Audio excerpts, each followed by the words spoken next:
días, doctora. Buenos días, Buen doctor. día. Bienvenidos, doctora. Buen día, buen día. ¿Cómo están? Gracias por estar acá. Un sábado más. Hoy es nuestro segundo encuentro de planificación, de capacitación, de reflexión de Latinoamérica Unidad Dona Sangre. Hoy tenemos un invitado muy especial, una visita que viene del otro lado del océano y bueno, nos hace el honor de estar acá, que es el doctor José Antonio García Erce, que es el único banco de sangre de España que nos acompaña en Latinoamérica Unidad Dona Sangre y se une hace varios años, así que gracias José Antonio por compartir esta mañana con nosotros. Gracias a ustedes. Gracias, de verdad. Aquí bueno, está bienvenido. el video, doctora. Sí. Para abrir nuestro espacio. Perfecto. Buenísimo. Hola, llegó el momento. Volvamos a encontrarnos para escribir una nueva historia. LUT 2025 ya está aquí. Lo que empezó como un desafío, hoy es un sueño hecho realidad. Miles de vidas transformadas. Estamos muy felices de iniciar una vez más esta conexión con nuestros donantes latinoamericanos. ¿Cuánto hemos aprendido juntos? Cada gota cuenta una historia de vida y esperanza. Únete a nosotros y sé parte de Luz 2025. Te esperamos.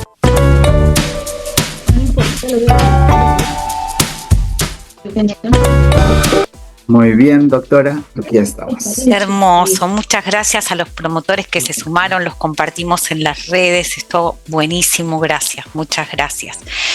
Bueno, resulta que tal como habíamos quedado el último encuentro, hoy nos íbamos a enfocar en un tema que nos convoca, que nos preocupa y del cual debemos ser parte muy activa, que es la salud sanguínea. La salud sanguínea de los donantes y también de los pacientes. Y además tenemos al final de nuestro encuentro lo que el año pasado compartíamos como experiencias con resultados exitosos, en donde pudimos aprender de muchos colegas de muchos países que tenían iniciativas que podíamos imitar. Este año decidimos llamarlas experiencias significativas y nos va a acompañar Bolivia en una experiencia educativa que hicieron a través de lo que nos va a contar el doctor Etzel. Así que si les parece, empiezo a compartir mi presentación.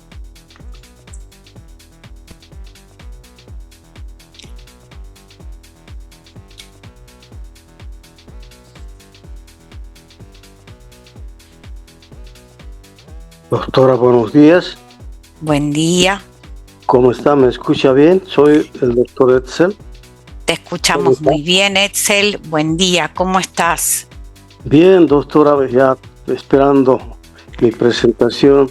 Buenísimo. Mi experiencia y ojalá les guste este trabajo. Muchas gracias, doctor. Gracias. Por favor, gracias a usted. Entonces, hoy 20 de septiembre no podemos dejar de mencionar que es un día muy relevante para todos los que compartimos este propósito de promover la vida. Hoy 20 de septiembre es el Día Mundial del Donante de Médula Ósea. Es un día para el cual también trabajamos muchos de los bancos de sangre, que al promover la donación de sangre promovemos también la donación de médula ósea en muchos de nuestros países.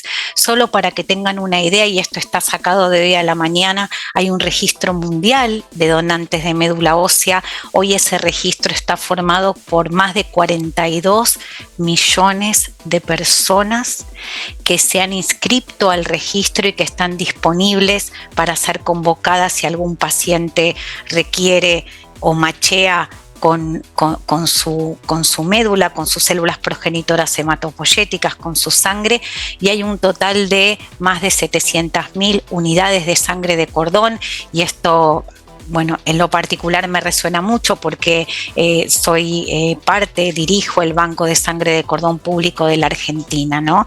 Y solo para que tengan una idea, que aún hay mucho por caminar en la donación de médula ósea, y que en parte donde nacemos hay, digamos, que hay condicionantes sociales que hacen que no todos tengamos un acceso equitativo cuando necesitamos un trasplante de médula ósea, y que depende del lugar en donde vivimos, porque si se pueden mutear, creo que Nila, ahí está. Porque como ven, esto es del 2023, las unidades de CPH colectadas y ofrecidas al mundo, digamos, Europa encabeza la lista con 12.000 unidades ofrecidas, ¿sí? o listas para ser trasplantadas, y Sudamérica muy poquito. Esto no tiene que ver con donantes registrados, sino unidades que pudieron ofrecer al mundo de pacientes que requerían. Y cuando hablamos de unidades trasplantadas, ahí sí se ve bien la inequidad, ¿no? Un poco porque ustedes saben que al no estar muy representados en los bancos mundiales, nuestra etnia, digamos, latinoamericana pura, tenemos menos probabilidades de encontrar un donante compatible. Pero también la falta de acceso tiene que ver con que aún muchos países de nuestra región no tienen desarrolladas las unidades de trasplante en donde estos pacientes podrían ser trasplantados. Entonces, solo quería hacer un recordatorio sobre la importancia de que en todos nuestros países se instituyan unidades de trasplante, que los pacientes no tengan que hacer colectas para ir a trasplantarse a otros países y tengan acceso en su propio país. Y también es instar a que trabajemos todos juntos, porque en realidad los grandes cambios los hacemos personas comunes como nosotros, y si Argentina puede tener su registro fuerte, y si Chile puede tenerlo, y Brasil obviamente también, y Colombia hace pocos años empezó, México también tiene su registro a través del NMDP. O sea, hay muchos países que aún necesitan conformar sus registros de donantes y convocar a donantes para tener la etnia representada, y que todos los pacientes que en nuestra región requieran un trasplante puedan acceder a él. Dicho esto, pasamos al tema que nos convoca hoy, que es cuidar la salud de los donantes. Y cuando hablo de cuidar de la salud de los donantes, me voy a referir a un documento que me gustaría que ustedes conozcan, que ustedes accedan, que es el documento para la elegibilidad de donantes de sangre que emitió la Organización Panamericana de la Salud, y que obviamente está en español, en marzo de este año. Es un documento muy nuevito. Acá está el QR, pero si de repente ponen en Google elegibilidad para la donación de sangre OPS, descargan el documento y, como siempre digo, lo imprimen, lo anillan y lo tienen para consultar, tanto sean promotores de la donación de sangre como colegas que trabajan en banco de sangre, para tenerlo a mano para poder diseñar las entrevistas o para poder hacer consultas cuando los donantes nos preguntan. ¿Por qué quiero contarles cómo se produce este documento? Para que puedan de alguna manera confiar en los resultados que se desprenden de esto. En el año 2019, cuando era presidenta del GESIAM, el doctor Mauricio Beltrán, que es el director de OPS para sangre, para trasplantes, nos convoca y nos dice: necesito que actualicemos los criterios de elegibilidad, cuya última edición había sido en el año 2009. Entonces, con un grupo de colegas, de los cuales seguramente muchos están acá hoy en esta reunión, nos pusimos a trabajar para revisar la evidencia, para desarrollar el documento, para elaborar las recomendaciones. Tuvimos una primera versión en 2021. En 2022 convocamos a cada uno de los responsables de los programas nacionales de toda la región, 16 países, para que hagan sus aportes, para que hagan los cambios, los comentarios en relación a cuestiones más particulares de cada país, porque obviamente la epidemiología no es la misma, y hay otras circunstancias no epidemiológicas que hacen que cada país adopte diferentes criterios, y necesitábamos que aportaran en él. En el 2023, cuando en algunas cuestiones quizá no nos podíamos poner tan de acuerdo, convocamos expertos en servicios de sangre y volvimos a revisar, creo que llegamos a 24 o 25 borradores o versiones de esta edición inicial. Y durante el 2023 y el 2024 ingresó a OPS.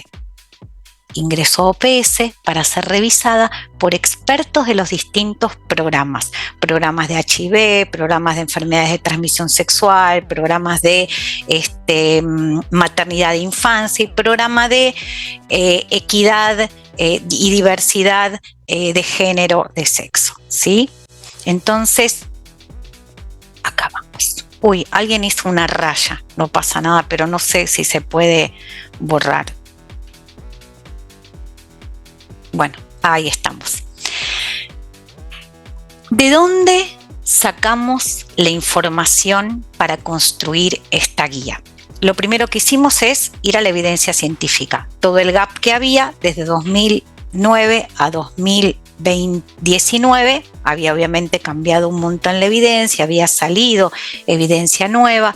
Cuando terminamos de revisar la evidencia científica más actualizada y disponible, fuimos a revisar epidemiología local y regional. Siempre digo, no es lo mismo dengue acá en Argentina que Guatemala, no es lo mismo Zika, chikungunya o West Nile en las diferentes regiones o países. Habían salido documentos de OPS u OMS particulares, ¿sí? Respecto a elegibilidad, respecto a infecciones transmisibles, respecto a cuidado de la anemia.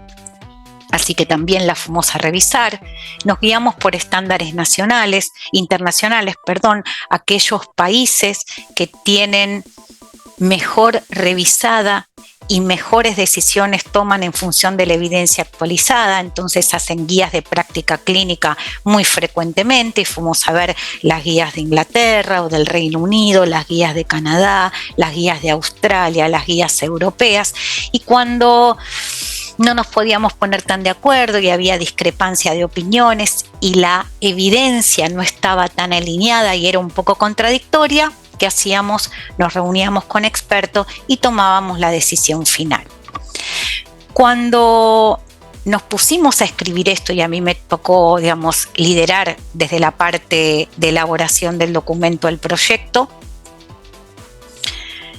digo, ¿en base a qué vamos a establecer nuestros criterios? Y vamos a establecer nuestros criterios en base al código ético de la ISBT, no es USBT. También, siempre que doy esta charla, recomiendo que googleen Código de Ética de ISBT, está en español, la última edición del 2020, el del 2017, en donde nos habla muy claramente de cuáles son los derechos del donante, los derechos del paciente que requiere transfusiones y las obligaciones que tenemos como sistema de sangre para poder cuidar la salud de los donantes, de los pacientes y obviamente hacer un uso eficiente de un recurso muy escaso. Entonces, ¿cuáles son los principios rectores de ese documento?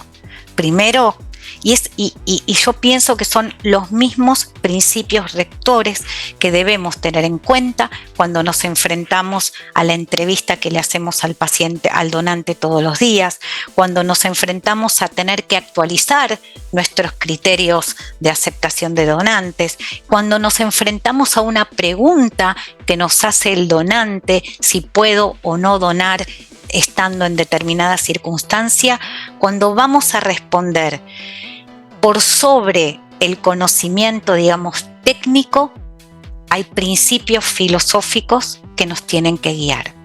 El primero es el derecho del paciente a recibir sangre segura, ¿sí?, que no le ocasione un daño innecesario, y sangre de calidad, que aquello que le estamos aportando haga el efecto terapéutico que esperamos que tenga el paciente, que tenga en el paciente.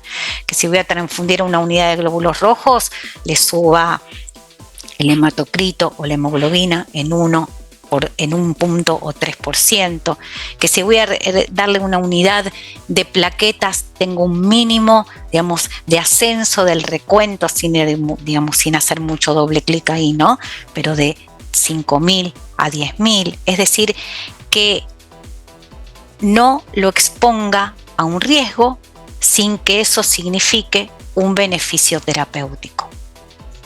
El segundo principio es la ética de la donación, es decir, cómo hacemos que una persona sana no tenga un riesgo innecesario por hacer un acto altruista y voluntario.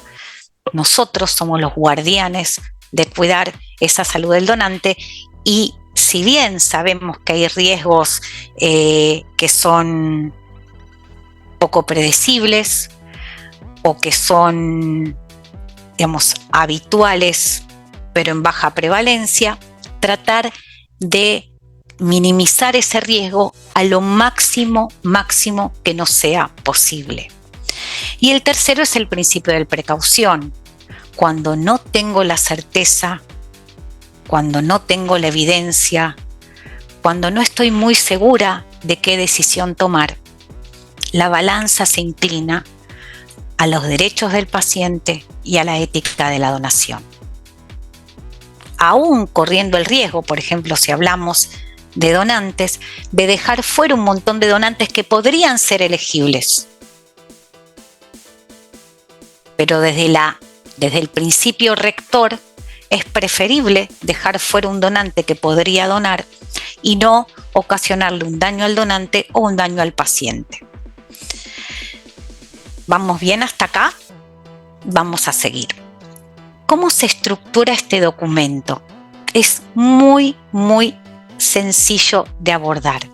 Cada una de las recomendaciones, tanto sea en contexto clínico, contexto quirúrgico, exposición a mayor riesgo como, no sé, tatuaje, piercing, acupuntura, enfermedades hematológicas, lo que sea, los criterios que ustedes los piensen, tantos clínicos, quirúrgicos, para cuidar al donante, para cuidar al paciente, tienen este mismo diagrama: un fundamento, una recomendación, la recomendación con el verbo en infinitivo, bien taxativa, muy pragmática, de modo que que estas recomendaciones se puedan traducir en la entrevista que le vamos a hacer al donante y en las preguntas que vamos a diseñar, y luego tiene las referencias para cada una de los criterios clínicos. Está escrito de la misma forma. ¿En qué nos vamos a enfocar hoy? Que también está acá en este texto, ¿no? Nos vamos a enfocar en cómo cuidamos la salud sanguínea, en mi caso del paciente, en el caso del doctor García Erce, en mi caso, del donante, en el caso del doctor del paciente. ¿Y por qué nos preocupa la salud del donante? Porque la salud del donante viene de la población general y la salud sanguínea es un problema mundial. Estos son datos del Observatorio Global de la Salud que emite a intervalos regulares la Organización Mundial de la Salud. ¿Qué nos dice? Que hay poblaciones que son más susceptibles a tener anemia, aunque no la tengamos en el radar. Que la prevalencia de anemia en mujeres, sobre todo en edad fértil, ¿no?, de 15 a 49 años, es del 30.7%. Quiere decir que cada 3 donantes que se presenten, 1 está en riesgo de tener anemia si es una mujer joven en edad fértil. Que la prevalencia de anemia en mujeres embarazadas es del 35.5% y que aumenta mucho más si esa población etaria le sumamos los niños, donde se suma hasta un 40% de toda la población mundial tiene anemia, tiene hemoglobina por debajo de los valores que están establecidos. Y entonces cuando pensamos, bueno, eso pasa en el mundo, ¿qué pasará en nuestra región? Y estos son datos que fui juntando de distintos referencias de distintos trabajos, en donde, por ejemplo, en un trabajo hecho en México, en el año 2022, nos dice que hay 17.2% de mujeres afectadas con la anemia, que como ven acá en el mundo los valores cambian muchísimo cuando hablamos de varones, y las mujeres tiene que ver con los periodos menstruales, sobre todo abundantes, los hábitos nutricionales, que en niños preescolares en Chile, Costa Rica, 4%, 7.6% en Argentina, en Brasil, Ecuador, Panamá, Honduras, Argentina, hay cohortes de hasta un 20 o 37% en niños. Es decir, la prevalencia de anemia en nuestra región es tan importante como la prevalencia de anemia a nivel mundial. Y sospechamos que quizá es mucho más. ¿Por qué? Porque conocemos que la inequidad socioeconómica trae inequidad nutricional, y además en nuestra región el riesgo de parasitosis es mucho mayor. ¿Qué considera OMS como anemia? Considera anemia menos de 13 gramos por litro de hemoglobina para varones y 12 para mujeres. Sin embargo, hay un consenso europeo de 2017 que propone o postula un umbral único de hemoglobina de 13 para todos, varones y mujeres, con el objetivo de ¿qué? De cuidar a las mujeres y decir, ojo, si una mujer tiene 13 de hemoglobina, miremos bien porque puede estar cursando una anemia. La causa más frecuente de anemia es la anemia ferropénica, porque claro, con un umbral único va a permitir detectar la deficiencia de hierro sin anemia, ¿sí? Y bueno, y lo otro son estándares preoperatorios que quizá el doctor los va a definir más. Pero como concepto grande, si un varón tiene menos de 13 de hemoglobina y una mujer tiene menos de 12, están en situación de riesgo de anemia. Antes de meternos en lo que va a pasar con nuestros donantes y cómo los tenemos que cuidar, solo 2 palabras, porque sé que digamos, somos asistentes, digamos, con distintos niveles de conocimiento, ¿no? Acá estamos hematólogos, jefes de bancos de sangre, profesionales de bancos de sangre, pero también hay muchos promotores comunitarios de la donación de sangre que quizá estos conceptos no los tienen tan cercanos, tan entendidos, tan amigables. Entonces, por eso, digamos, decidí hacer una breve introducción para que todos estemos alineados con un conocimiento basal. Lo único que les voy a contar respecto a esto es que para que la médula ósea, millones y millones de glóbulos rojos por segundo, pueda liberar esos glóbulos rojos a la circulación, necesita fabricarlos a través de un proceso, podemos llamar, de eritropoyesis, ¿sí? De generación continua de estas células. Y para que estas células se generen continuamente y para que la hemoglobina, que es la proteína que está dentro de los glóbulos rojos y que es la que va a hacer que el oxígeno viaje por la sangre y ese oxígeno se ceda a los tejidos, necesita hierro. ¿De dónde viene ese hierro para la eritropoyesis? En el 90% proviene de esos glóbulos rojos que se van muriendo, ¿sí? Que empiezan a ser senescentes en el vaso, en el hígado, y entonces cuando un glóbulo rojo se destruye, libera ese hierro y ese hierro vuelve a ser utilizado, ¿sí? Vuelve a viajar a la médula ósea para poder fabricar nuevos glóbulos rojos. Un porcentaje mucho menor es el hierro que absorbemos por la dieta. ¿Qué quiere decir? Que si el donante dona una unidad de sangre y dona frecuentemente, le estoy extrayendo junto a sus glóbulos rojos hierro. Es el hierro que no va a tener para reciclar, para volver a hacer, son los glóbulos rojos que no va a tener para reciclar, para poder producir nuevamente nuevos glóbulos rojos. Esto que lo muestro bastante frecuentemente, es solo para que tengamos en cuenta que cuando nosotros aceptamos un donante, lo aceptamos porque tiene un nivel de hemoglobina que asumimos que la donación no le va a provocar un riesgo. Lo que no medimos en el donante, nosotros no medimos, pero en otros países se empieza a medir, se empieza a prestar atención, sobre todo en aquellos donantes que son repetidos, no esos donantes espasmódicos de una sola vez, sino en donaciones repetidas, es la ferritina sérica. ¿Qué es la ferritina sérica? Es un marcador, ¿sí?, de los depósitos de hierro que tenemos en nuestro organismo. Entonces, en los donantes de sangre medimos hemoglobina o hematocrito, no medimos depósitos de hierro. Y como ven en este gráfico, si empezamos de la izquierda hacia la derecha, vemos que en una situación ideal tenemos hemoglobina normal con transporte y depósitos de hierro funcionales. Que en una situación en donde progresa la depleción de hierro y en una primera instancia tengo una hemoglobina normal, sin embargo, los depósitos de hierro ya están depresión, digamos, ya están más bajos, pero todavía no afecta la producción de glóbulos rojos. En la tercera columna seguimos teniendo hemoglobina normal, pero ya hay una ferritina tan bajita que los glóbulos rojos se producen en menor proporción. Ya afecta la eritropoyesis y ya trae cambios en el hemograma.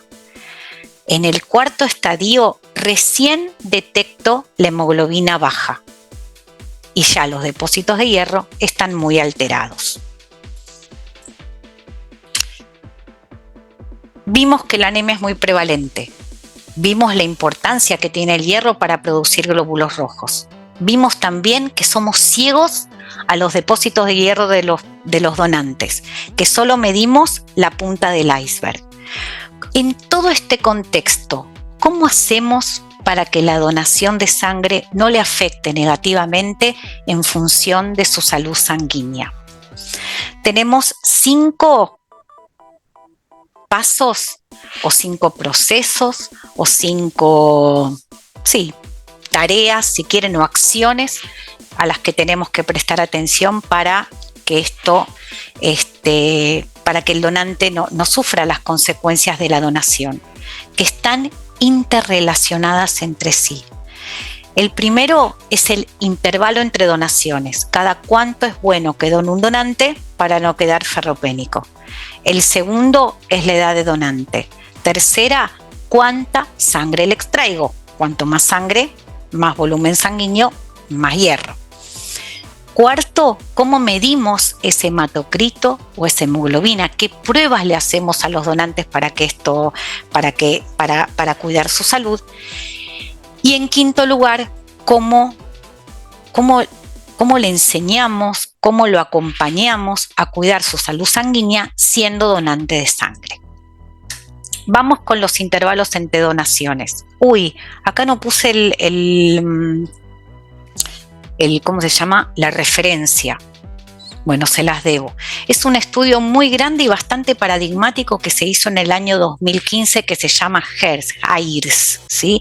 Y entonces en este estudio, donde todavía la FDA decía que se podía donar sangre cada 2 meses, ellos se pusieron a investigar. ¿Qué pasa con donantes que tienen ferritina baja, que no la veo, o ferritina alta, que tampoco la veo? ¿Cuánto tiempo tardan en recuperar la hemoglobina y recuperar la ferritina? Entonces ellos vieron que aquellos donantes que tenían depósitos bajitos tardaban en recuperar el 80% de su hemoglobina basal en 5 meses y medio. El que tenía ferritina alta en 2 a 4 meses. Cuando recuperaban los depósitos de hierro, eran todos donantes que podían donar porque tenían la hemoglobina apta para aceptar esta donación. Pasó lo mismo con la ferritina. Aquellos donantes que tenían hemoglobina normal pero ferritina baja recuperaban la ferritina en 5 meses y medio. Y en 5 meses y medio también si tenían la ferritina alta. ¿Estamos bien? Entonces, con esto que pensamos, que 2 meses es un periodo muy cortito para que el donante recupere tanto su hemoglobina como la ferritina que no la medimos. Surgieron un montón de estudios posteriores y todavía siguen los estudios porque, hay muchos países, sobre todo los países desarrollados, que empiezan a medir ferritina, y no solamente empiezan a medir ferritina, sino le empiezan a dar suplemento de hierro a los donantes para que estén tranquilos para hacer próximas donaciones. Eso es a mi punto de vista es un poco controversial, porque uno para suplementar de hierro a un paciente tiene que tener un mapa mucho más amplio, que no solo tiene que ver con hemoglobina y hematocrito, sino otros parámetros hematimétricos que me pueden ayudar a pensar si ese donante tiene solo un déficit de hierro o además está, por ejemplo, teniendo una pérdida de sangre que no está detectada, gastrointestinal, lo que sea. Entonces, esa es una discusión que no vamos a dar ahora, pero les quiero contar esto, que hay países en donde tienen donantes regulares, en donde no solo miden la ferritina, sino también lo suplementan con hierro. ¿Qué decidimos poner en nuestras guías? En nuestras guías fue una discusión tremenda, si ser más restrictivos, si ser más liberales. Acordamos que el intervalo mínimo de donación para mujeres es de 4 meses y para varones de 3 meses. Ustedes me dicen, ¿se puede ser más restrictivo que una guía? Sí. Lo que no podríamos ser es más liberal, porque si somos más liberales dejamos más en riesgo, ¿no? En este caso a los donantes. En el caso del Hospital Garrahan, nosotros tomamos la decisión, no ahora, hace muchísimos años, de tomar a las mujeres, aceptar mujeres con 2 donaciones por año y a hombres con 3 donaciones por año, es decir, una donación para 4 meses. ¿Por qué tomamos esa decisión? Porque para nosotros es factible, porque la mayoría de nuestros donantes son repetidos, porque vamos a hacer las colectas una vez por año, casi en el mismo momento del año en los mismos lugares, entonces convocamos esos donantes. Entonces tienen su día o sus 2 días de donación en el año, y como siempre decimos, ¿no? Es necesario exprimir a los donantes si sabemos que la cantidad de donantes necesarios para satisfacer las necesidades de los pacientes son suficientes en función de la gran población con la que contamos, regional, en la ciudad o en los mismos países. Hace falta que una persona done cada 2 meses, 4 veces por año, pudiendo donar menos y pudiendo hacer la promoción en otros grupos que quizás son menos vulnerables. Nosotros vimos que una de las variables era el intervalo entre donación, en donde vimos que 2 meses parece muy poquito. Y ahora vamos a ver la otra variable, que es la edad, ¿sí? La edad para donar. ¿A qué edad es bueno que empiecen a donar las personas? Y acá miren esto, ¿no? Es un gráfico que nos habla de la deficiencia de hierro, y en las abscisas, o sea, abajo en la línea, están las edades. Entonces, en esta guía apareció esta tabla que la transformé en un gráfico. Es las guías para la preparación de componentes sanguíneos, que también está buenísima, que se baja directamente de internet. Para todos aquellos que trabajan en banco de sangre, la recomiendo muchísimo, está actualizada al 2025. No la bajan directamente, pero entran a DQM, se registran y les llega al mail el full text, son como más de 400 hojas, es muy muy buena. Entonces en esta guía está esta tabla en donde vemos muy gráficamente el aumento de la prevalencia de ferropenia en mujeres de 16 a 17 años y cómo baja prácticamente a los niveles que tiene toda la población cuando los donantes tienen más años, ¿no? Entonces uno dice, ¿para qué exponer a la población de 16 y 17 habiendo tantos donantes de 18 o más? Y cuando vemos qué le pasa a los varones, la tabla se reproduce. Es el mismo gráfico. Los varones tienen a los 16 y a los 17 años mucha más prevalencia de ferropenia que la población general o la población de 18 a 24 años y obviamente mucho menos los donantes más grandes. Con esta preocupación de qué pasa entre los donantes entre 17 y 24 años, hay países como el Servicio de Sangre de Canadá que acepta donar a los donantes entre 17 y 23 años, pero se referencia a un homograma que tiene que ver con la volemia de las personas. Y entonces ustedes acá ven que sobre todo para las mujeres, no para los varones, las mujeres que donan con un peso de 50, que es el peso, digamos, límite para donar sangre, tienen que medir unos 69. ¿Sí? ¿Por qué? Porque la volemia está en relación a la talla y el peso, es decir, no toman a todos los donantes de primera vez de 17 a 23 años, sino miran antes el nomograma y le sacan un 13% de la volemia, estimando cuál es el volumen de sangre de cada donante. Solo se los traje no para digamos, meternos mucho en este tema, sino para que tengan en cuenta que hay servicios de sangre, hay sistemas de sangre que hace muchos años están pensando en esto y que nos ayudan a pensar cómo debemos elegir a nuestros donantes.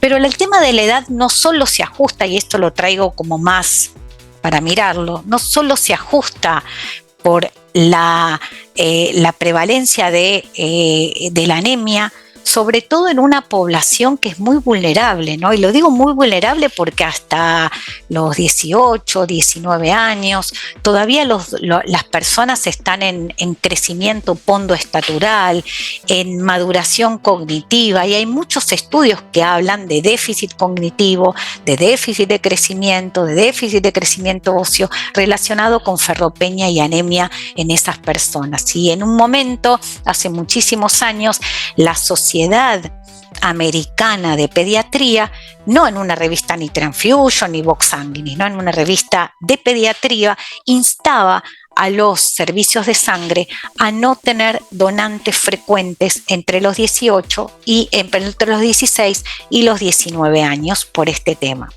Entonces, no solamente es un problema para los adolescentes donar sangre en relación a la anemia, sino a la prevalencia de reacciones adversas.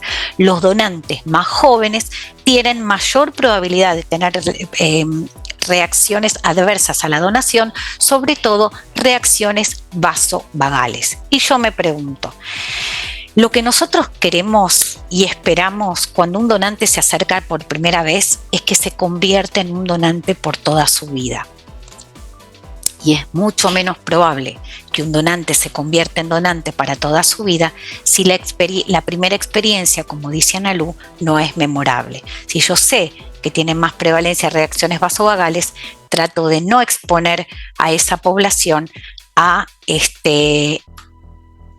una reacción adversa vasovagal. Pasa en mujeres y, como ven en esta tabla, pasa igual en varones. Es así que en nuestras guías nosotros recomendamos que la donación de sangre comience a partir de los 18 años.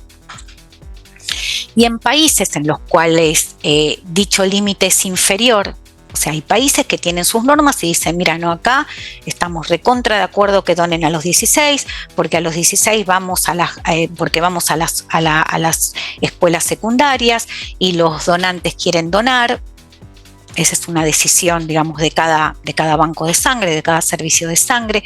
Obviamente tienen que firmar un consentimiento, pero eso también depende la ley, digamos, el código civil de cada país. Acá en Argentina, las personas de 16 años tienen potestad para donar sangre, para decidir sobre, obviamente, su cuerpo, para casarse, o sea, tienen otros derechos, pero una cosa son los derechos civiles que tiene la persona y otra cosa son la aptitud para donar, que eso lo deciden el consenso médico en función de los riesgos que pensamos que pueden correr. Vimos intervalo entre donaciones, vimos edad y ahora vemos algo que también es un llamado a la acción y es un llamado de atención.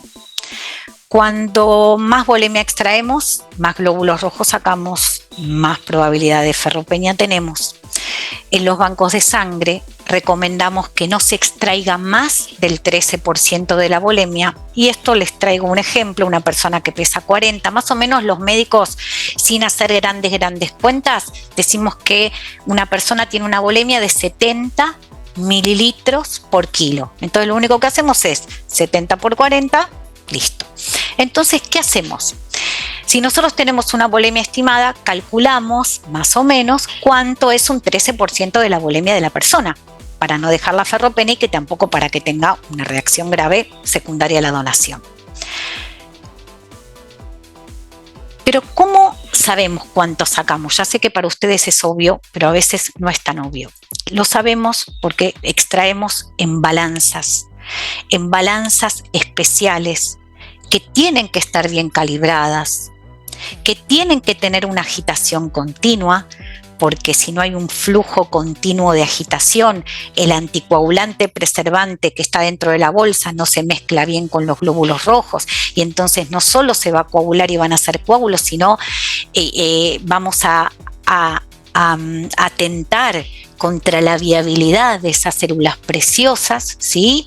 Entonces tienen que estar agitadas y además tienen que tener un corte automático.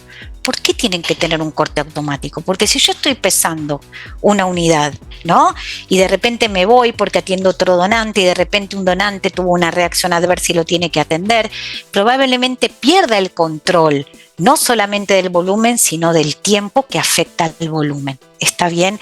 Entonces mi recomendación, porque todavía en muchos bancos de sangre en nuestra región, cuando no tenemos todos los insumos que necesitamos, a veces escatimamos en algunos insumos que son muy claves para la salud del donante, pero claves para la salud del paciente, porque aquella unidad que no está agitada, que no está sacada dentro de los 15 minutos, no podemos fabricar buenas plaquetas o buen plasma para que vaya a ser hemoderivados, por ejemplo.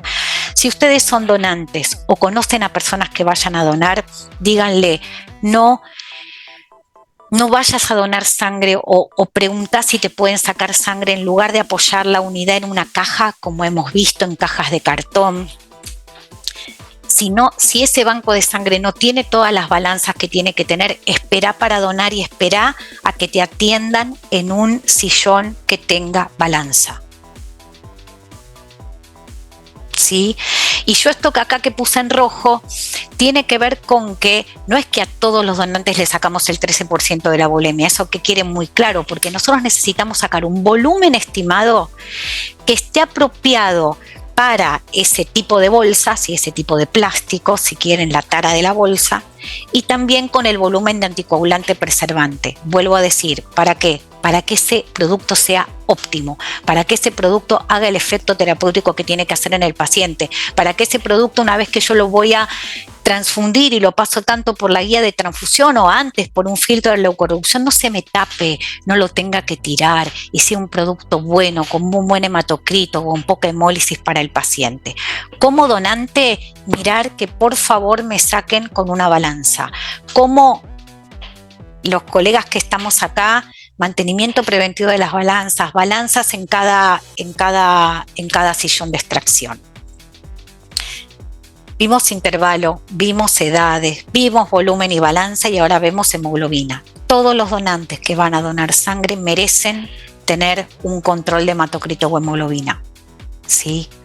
Y hay criterios que cambian. No es lo mismo estar en un país en donde estoy muy alto a nivel del mar, entonces voy a tener que calcular una hemoglobina o un hematocrito superior, ¿sí? Ecuador, que estar a nivel del mar, en donde 12,5 para mujeres y 13 varones consideramos que está bastante bien. Otra vez, hay distintos métodos para medir, hay métodos que son menos específicos, menos sensibles, como por ejemplo el sulfato de cobre, que está muy bien usarlo, pero hay que validarlo todos los días, hay que hacer control de calidad. Quizá si tengo un poquito más de recursos, si solamente tengo el sulfato, decir, bueno, quizá puedo pasar por hemoglobina aquellos donantes que son mujeres en edad fértil para no dejarlas en tanto riesgo, no sé.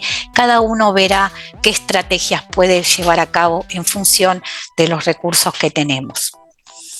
Y por último, el quinto paso tan importante para cuidar al donante es la consejería. ¿Cómo le contamos al donante que esto puede ser un riesgo para su salud?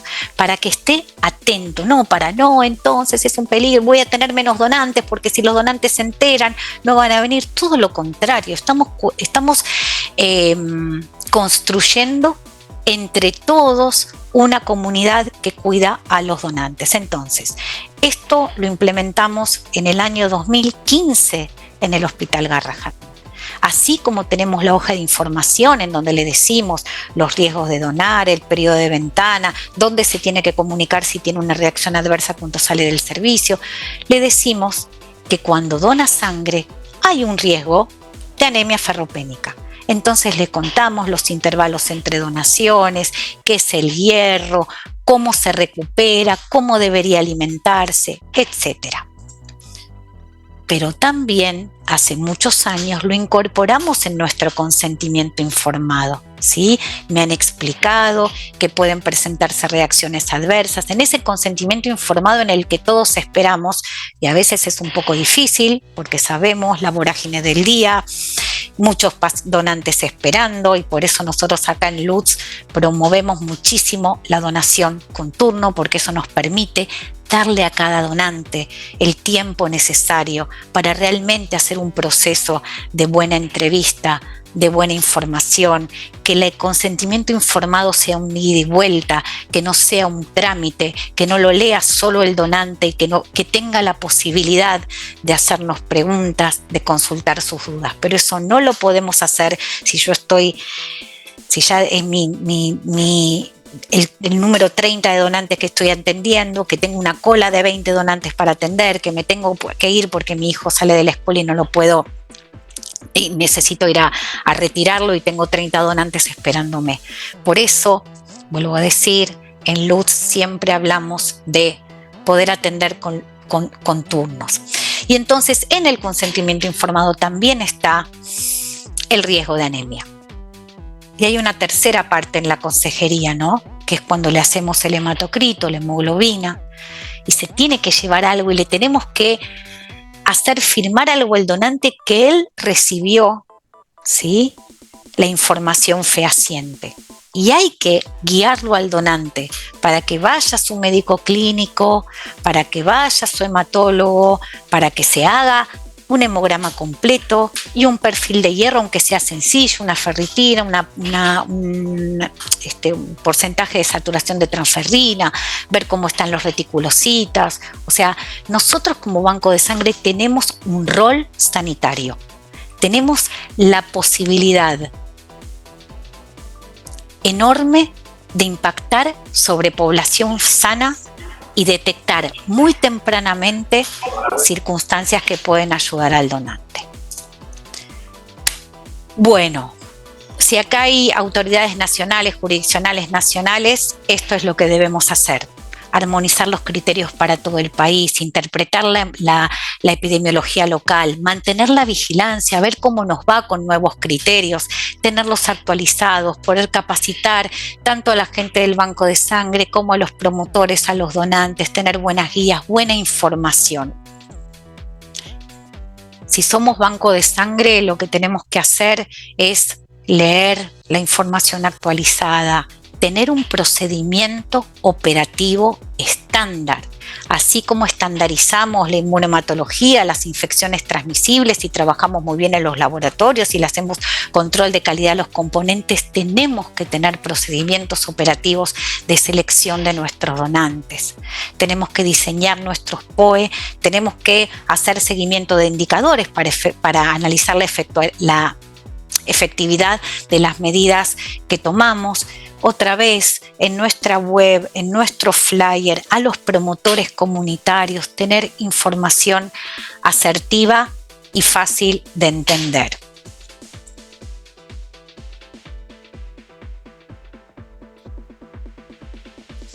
Esta fue la última diapositiva.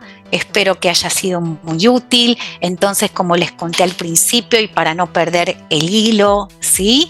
Lo que vamos a hacer es recibir al doctor José Antonio García Erce, donde nos va a mostrar la otra cara de la moneda del cuidado de la salud sanguínea, que es nuestro propósito, nuestra razón de ser, el por qué estamos acá, ¿no?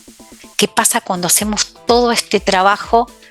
Tenemos una unidad y esa unidad va para el paciente. ¿Quién la usa? ¿Por qué la usa? Y cómo cuidamos a ese paciente que va a recibir el producto de nuestro trabajo.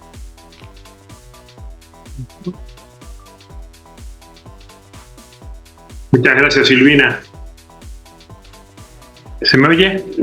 Perfecto. Muchísimas gracias, Silvina. Me lo has puesto bastante fácil. Vale, primero todo, agradecer a la organización invitarme. Aunque soy español de pasaporte, yo soy canario. Y como buen canario, estamos en mitad del Atlántico y nos consideramos el puente entre América y Europa. Entonces, y además tengo familia, primos que migraron y se criaron en Venezuela, con lo cual siempre a mí Latinoamérica es un placer y es un amor. Aparte que siempre he sido muy bien tratado, invitado, y hace más de 18 años, ya con un libro de Armando Cortés, vengo colaborando con diferentes grupos de Latinoamérica con toda mi humildad y con mucha ilusión. Cambio la foto, porque la foto que ha usado Silvina es mía hace más de 12 años. Esta es una foto más real, más actualizada. Y entonces me ha pedido Silvina que hable del uso apropiado de la sangre. Obviamente que después del esfuerzo de conseguir una donación, trabajarla, procesarlo, no es ético no usarla correctamente. Por supuesto, tengo mis conflictos de interés con diferentes casas comerciales del banco de sangre y de alternativa, y también pertenezco a diferentes sociedades científicas, comités científicos y documentos de consenso de grupos de trabajo. Pero sobre todo tengo que dar las gracias a muchísima gente, desde el doctor Muñoz a diferentes especialidades, porque hay que trabajar en equipo. Tenemos que trabajar diferentes profesiones sanitarias, diferentes enfoques, todos con el mismo objetivo, el paciente. Y por supuesto, y más en este foro, tengo que dar las gracias a los donantes de sangre, de aféresis y de médula ósea, y más en el día de hoy. En el día de hoy, como bien ha dicho Silvina, día que celebramos como tercer sábado del mes de septiembre, el Día Mundial de Donante de Médula Ósea. Y nosotros en Navarra estamos haciendo un esfuerzo muy importante porque van de la mano. Donante joven, donante médula, uno lleva al otro. Tenemos que trabajar a los dos enfoques para fidelizar y tener donantes jóvenes que luego cojan el relevo. Y es importante que los grupos de promoción de la donación de sangre trabajen en la médula y el de la médula de la sangre, porque si no hay donación de sangre no se pueden hacer los trasplantes de órganos. Y por último, también hablando del tema de Latinoamérica, una anécdota esta semana, hemos tenido una queja de un donante porque en este cartel no están todas las banderas, y un donante, Silvina lo conoce el caso porque le pedí ayuda, y un donante nos dijo que su país es muy pequeñito y se merece aparecer ahí. Entonces quizás en los próximos años tengamos que poner todas las banderas. Entonces también la otra explicación de que Navarra participa es que nosotros tenemos en nuestra comunidad el principal centro oncológico privado de España, donde más trasplantes de médula ósea se hacen en España a los hematoidénticos, y que colabora con algunos países de Latinoamérica Con lo cual nosotros tenemos muchos pacientes de Latinoamérica que son trasplantados en Navarra y necesitamos donantes de sangre con grupos sanguíneos con sus fenotipos parecidos. Entonces por eso nosotros estamos muy contentos, muy orgullosos de llevar 4 ediciones colaborando con Lutz y ayudando y reconociendo y agradeciendo a casi 2.000 donantes nacidos en Latinoamérica que al menos una vez han intentado donar sangre en mi comunidad. Como nos falta tiempo, permíteme, siguiendo con historias, volvemos un poquito al pasado, ¿no? Hace 40 años en España, y esto es una diapo que muchos de ustedes me han visto poner, se publicó el Plan Nacional de Hemoterapia, basado en 3 pilares.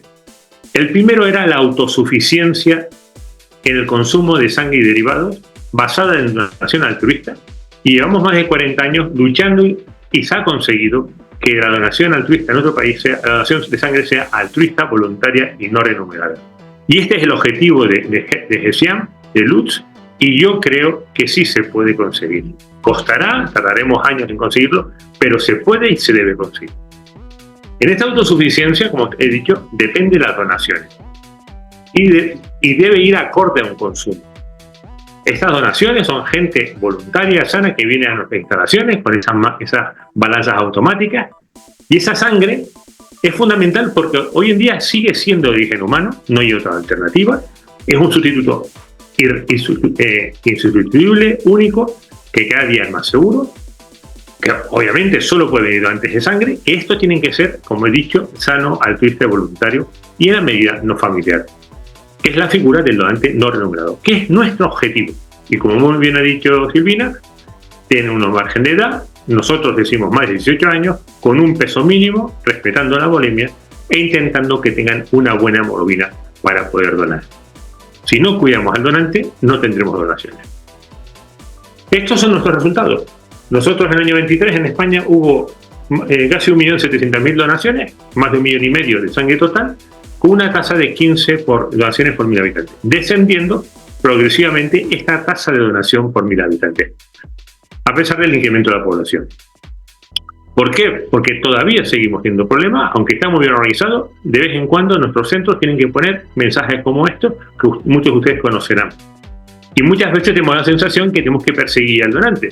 Por eso es tan importante usemos correctamente los recursos. Y no debemos hacer chantaje emocional a la familia, no debemos exigir a la familia a que traigan donantes, pero sí tenemos que formar e informar y concienciar a las familias que cuando operamos a alguien o intervenimos a alguien se hace porque ha habido un donante voluntario, y le invitemos a que sigan el ejemplo y que alguien lo haga y que ellos lo hagan para otra persona. Claro, esas donaciones, ya lo ha dicho Silvina, no las usamos como sangre total nosotros. Necesitamos componentes. Y esos componentes, como se ha comentado, es fundamental para obtener hemoderivados. Nosotros tenemos un problema grave, nos faltan hemoderivados, tenemos que importar.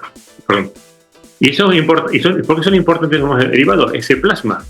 Porque nosotros necesitamos cientos o miles de donaciones de plasma para tratar un paciente un año entero de un déficit, de una inmunodeficiencia, de un déficit de alfa-1 antitripsina, o por ejemplo, un paciente con hemofilia grave. El COVID a todos nos puso en peligro en diferentes circunstancias, pero en el tema del suministro en Europa y en España en particular, nos creó un gran problema al no haber donantes de pago americano y nos quedamos sin inmunoglobina. Tuvimos unos problemas gravísimos de suministro de inmunoglobina, lo cual nos hizo reflexionar. Algunos veníamos alertando ya años antes, y en Europa se ha lanzado un proyecto que es el Plasma Supply para intentar ser autosuficientes de plasma procedentes de donantes voluntarios y sanos. Pero necesitamos plasma. ¿Por qué? Porque este es el consumo que está ocurriendo en España en los últimos años.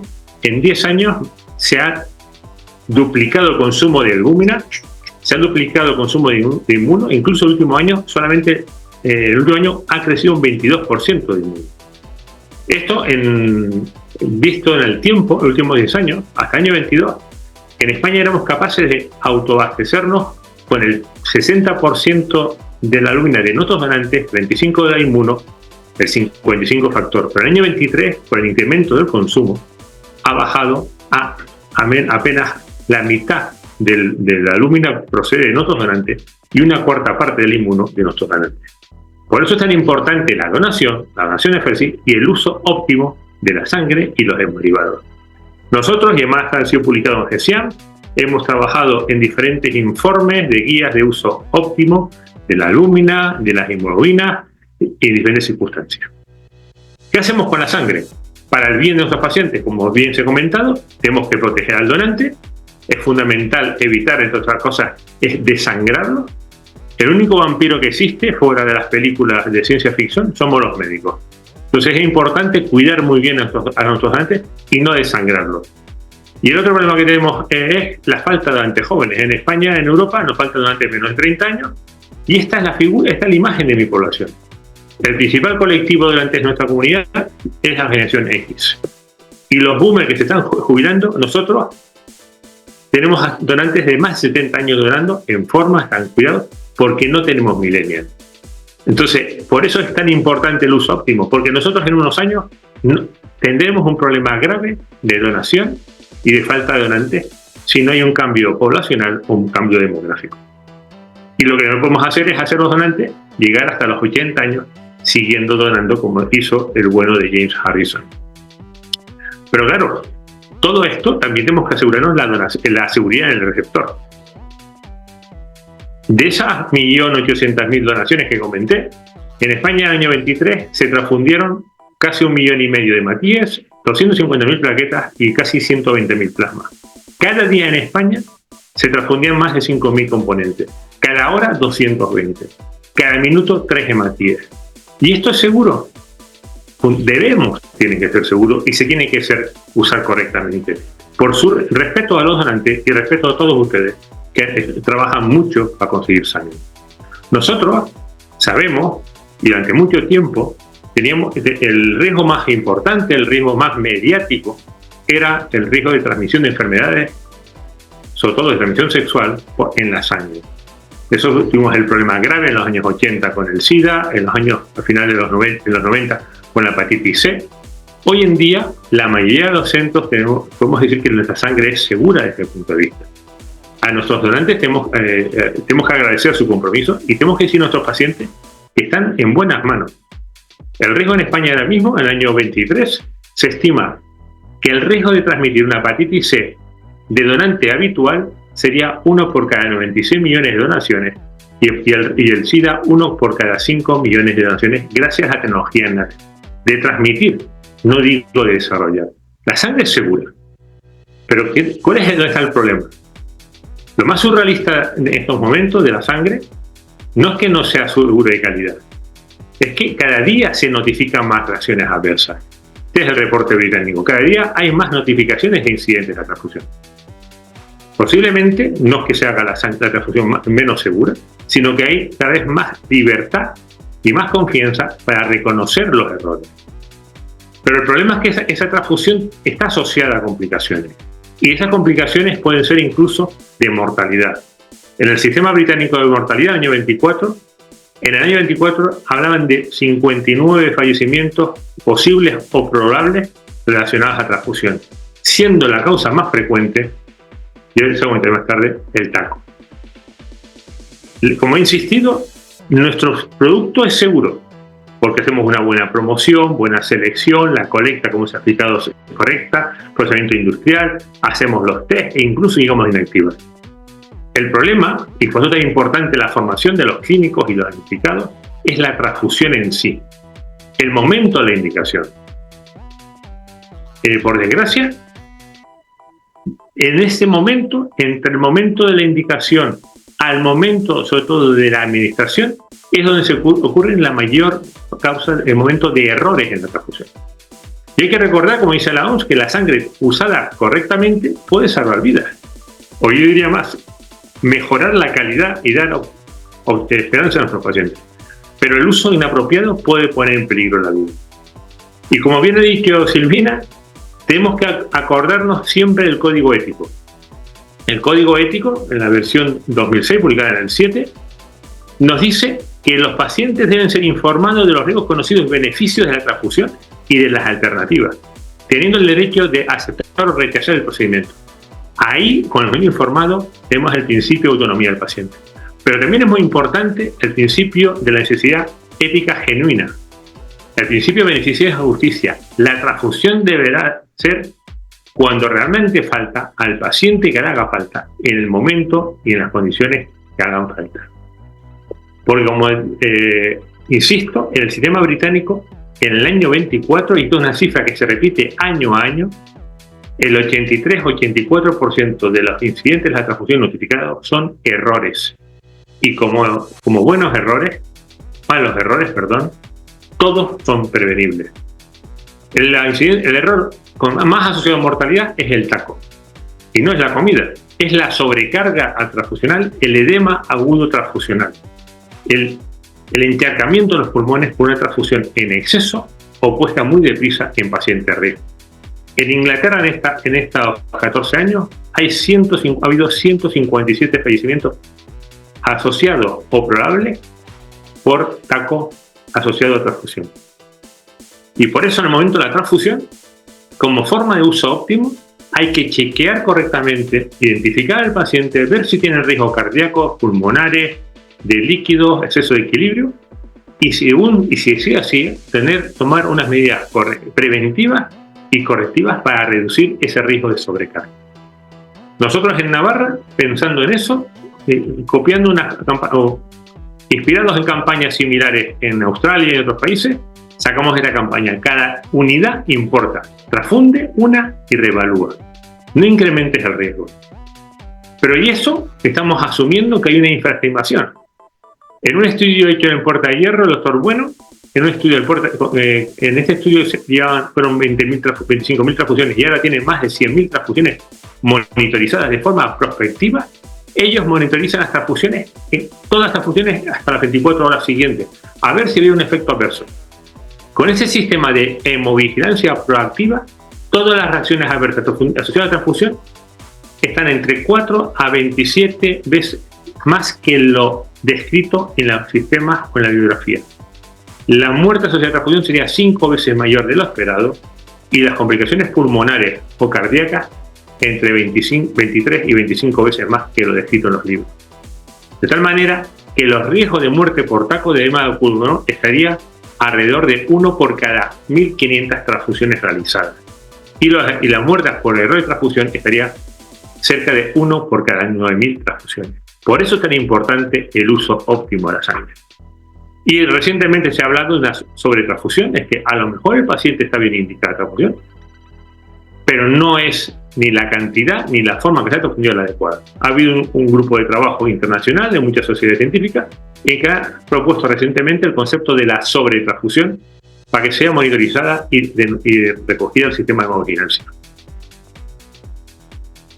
El porqué es que diferentes estudios hablarían que hasta un 47% de las transfusiones en algunos grupos de riesgo, como pacientes trauma, UCI, pediátrico, cadera, cirugía de adulto, serían transfusiones en exceso o habría habido sobretransfusión.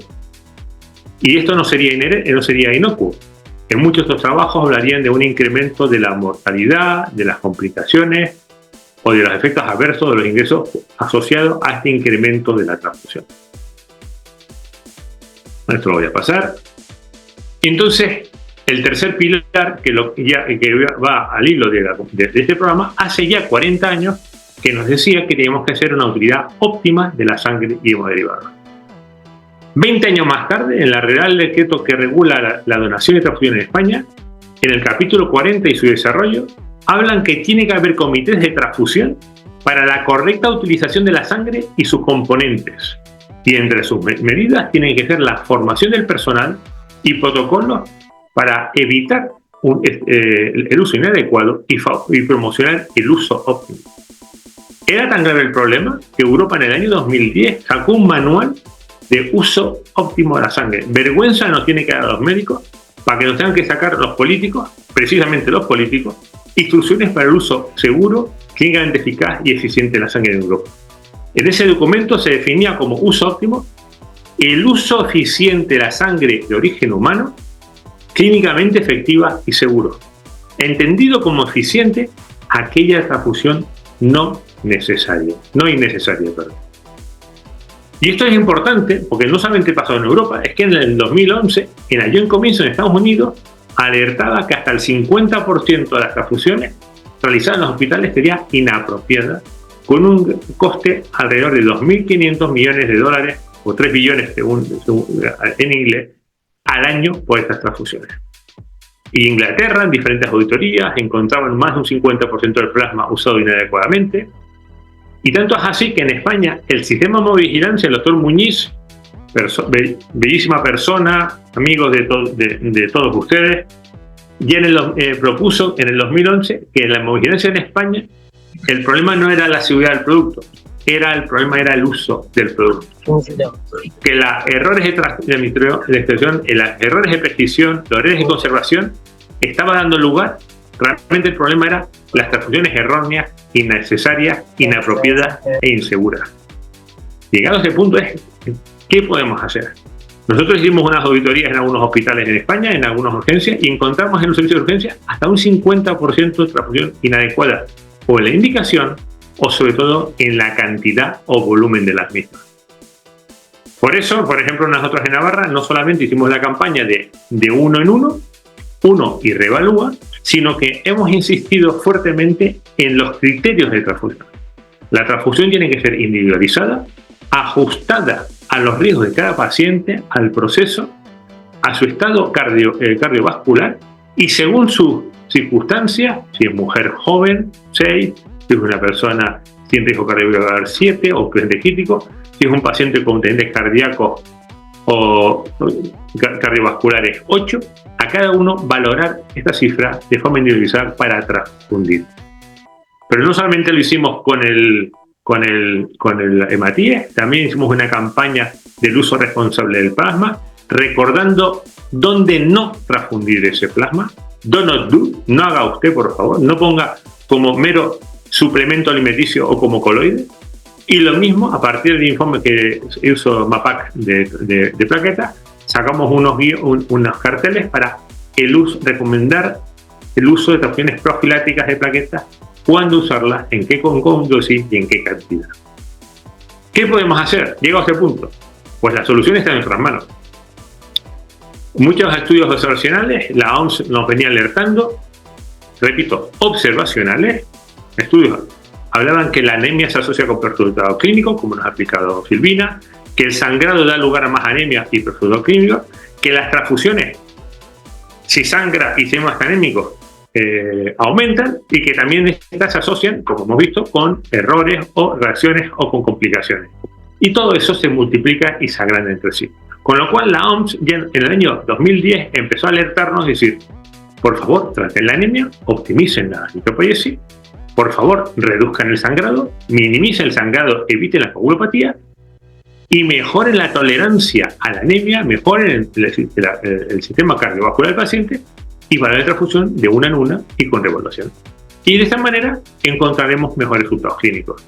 Este axioma, que en principio se pensó en pacientes médicos, luego en quirúrgicos, hay que aplicarlo a médicos y también a población pediátrica y ginecológica.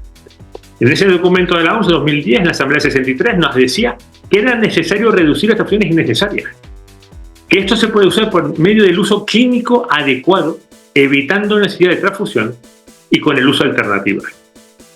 Y lo que tenemos que hacer es prevenir, diagnóstico temprano y tratamiento de aquellas enfermedades o condiciones, entre ellas la anemia y el sangrado, que pueden llevar la necesidad de transfusión. Y lo decía muy claro, es que tenemos que evitar que no tengamos sangre, componente de O, para aquellos pacientes que realmente lo necesitan. Y entonces hablaba de un concepto enfocado en 3 pilares, teniendo en cuenta que el manejo de la sangre significa que se deben tomar todas las medidas razonables antes de la cirugía para optimizar el volumen, minimizar las pérdidas y aprovechar y optimizar la tolerancia específica y fisiológica a la anemia. Y esto tiene que ser en todos los servicios de salud, en todas las unidades sanitarias. Tenemos que trabajar en los 3 pilares.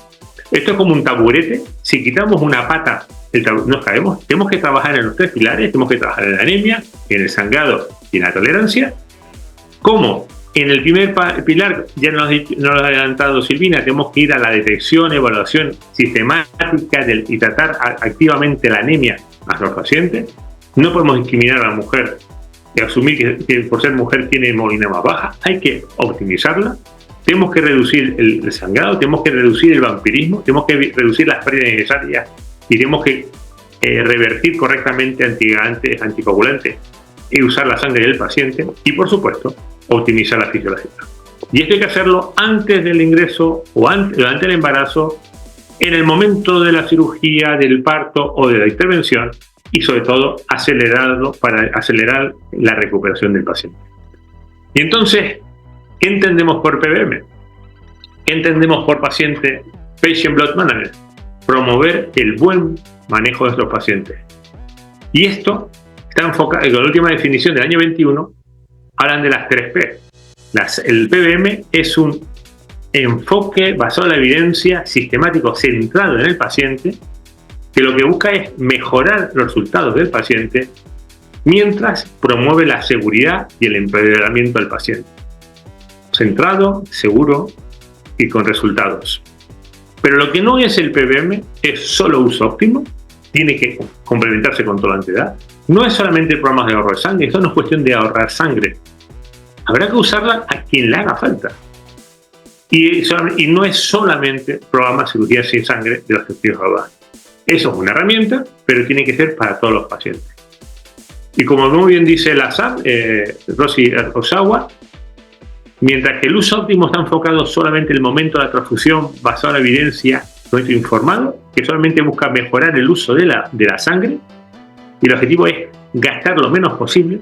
El PBM está enfocado en el paciente, promueve terapias de la anemia, el sangrado y la coagulación, por supuesto emplea el cuento informado, busca y protege la propia sangre del paciente y busca mejor resultados clínicos. Y en español, en el año 22, en julio, la OMS ha propuesto el término gestión de la sangre del paciente. Y con esto, ¿qué entendemos buscando un juego de palabras? Ganar la seguridad del paciente. No es la gestión que hacemos en los centros de transfusión ni en los bancos, que a veces tenemos que luchar y volvernos locos buscar una bolsa compatible, sino es el paciente, no el banco. Y esto es un avance que hemos ido pasamos de enfocar todo en el producto, en el principio de la prudencia y solamente en la calidad, a intentar solventar el problema de la oferta y la demanda y enfocado en el paciente y basado en la medicina, basada en la evidencia. Si quieren empezar, hay muchísima bibliografía. La OMS ha ido sacando diferentes documentos. El del año 22 que he comentado los alertaba, como bien nos ha dicho Silvina, que hay más de 2.500 millones de personas en el mundo con anemia, siendo principalmente la falta de hierro, pero hay 600 millones de personas en el mundo que tienen al menos un sangrado al año, y un grupo muy importante, hay que pensar en las mujeres de edad fértil y en las mujeres embarazadas. Y cuando esto se ha puesto en marcha, y este es el ejemplo de Western Australia, se reduce la anemia preoperatoria, se reduce la cifra de hemoglobina con voz y transfunde, se incrementa esta transfusión unitaria de una en una, con un resultado de gestión importante, reduce los consumos, 40% del hematíes, el plasma de la plaqueta, un ahorro directo e indirecto. Está hablando José Antonio. ¿Perdón? Pero lo más importante es que tenés una fan que dijo, está hablando José Antonio. Gracias. Y los datos de Australia han demostrado que reduciría la mortalidad, la infección, la estancia hospitalaria, el reingreso, incluso los infartos. Repito, no por no transfundir, sino porque optimizamos y ponemos en forma a nuestros pacientes. Y como dice la OMS, es todos los pacientes, no es solamente los quirúrgicos, y nos beneficiamos todos. Hospitales, el personal sanitario, las compañías de seguro, las autoridades sanitarias, pero sobre todo la población en general. Tenemos que trabajar todas las especialidades, desde primaria hasta especializada, desde la promoción hasta la información, y tenemos que ponerlo en marcha ya.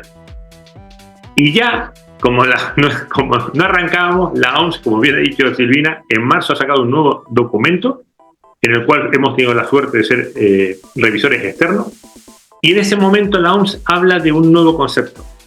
la sangre deja de ser tejido y se convierte en órgano. Y habla de un nuevo concepto, todavía no traducido al español o al castellano, que sería la salud sanguínea o la salud de la sangre. Entendiendo que es el órgano más importante, porque sin sangre no funciona el cerebro, no funciona el corazón, no funciona el riñón, no funciona nada. Necesitamos que tenga nuestro paciente la sangre suficiente. Y que vamos a hacer las 3 P: proteger la salud global a través del PBM, promover la salud global a través del PBM y prevenir las enfermedades y las complicaciones a través del PBM. Y esto nos lo mueve 3 E. La ética, por los resultados son tan manifiestos que sería ético no ponerlo en marcha.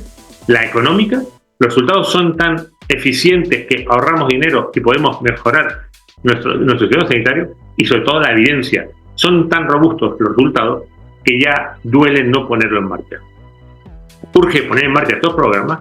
Y ya para acabar, volviendo al sistema británico de salud, el sistema británico de salud en el último documento habla de las transfusiones seguras como segunda recomendación. Segunda, el correcto componente, el correcto personal formado, cualificado y competente, la correcta decisión basado en el equilibrio riesgo-beneficio, pensando clínicamente la decisión, el correcto proceso, como muy bien se ha comentado antes, el proceso, el procedimiento, la instrucción, el proyecto de enfoque, y con un sistema correcto: espacio, equipamiento, financiación, personal formado, cultura de ciudad.